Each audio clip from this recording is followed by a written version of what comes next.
Assalamualaikum. Gini kita mai buat menu turuk demo kombin ni dah. Kele ikan masin. Ni barang je kita bakar dah.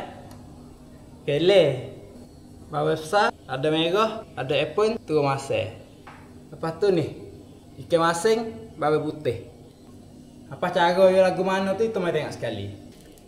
Kele ikan masin turuk demo kombin dah. Mula-mula kita berminyak masuk dulu. Kita tunggu minyak panas dulu dah. Apabila minyak panas dah kan. Ni dah tebus ikan masin, bawang putih. Lepas tu kita tunggu masak dulu. Ikan masin ni kita goreng siap dah ni. Agak ke ikan masin kita masak dah kan, kita tebus ni. Bawang besar, ada merah, ada apple, turun masin. Buang masuk.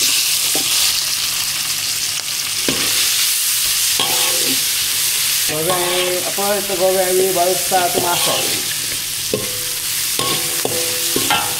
Agak tu masak dah kan, kita buah air masuk.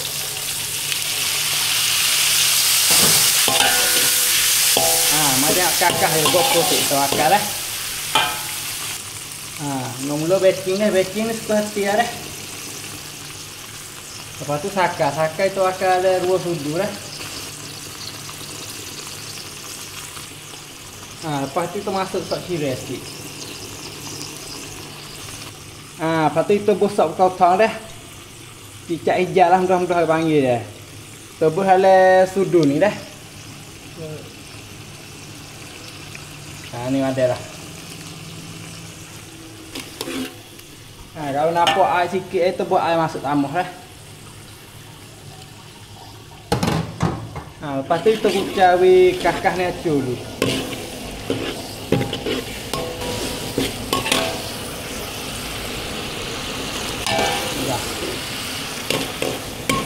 Ni badan ni boleh dah ni.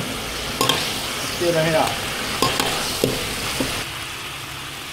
Apabila acur dah kita buat kele masuk dah.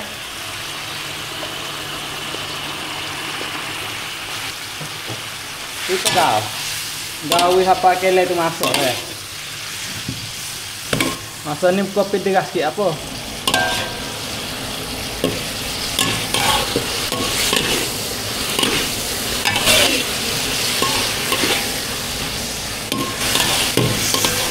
Kalau dia nak buat air basah, buah air banyak dah ni. Kalau buat pada basah dah.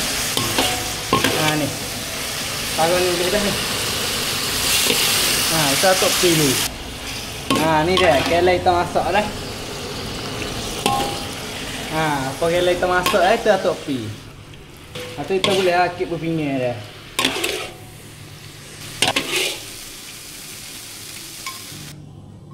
Ni dah. Kele ikan masin kita sudah dah. Tak payah ni dia cara yo. Ni dah kele ikan masin kita. Sudah dah. Cara tak payah ni. Pak kalau pian nak buat boleh kita dah. Tak payah mana boleh komen bawah dah.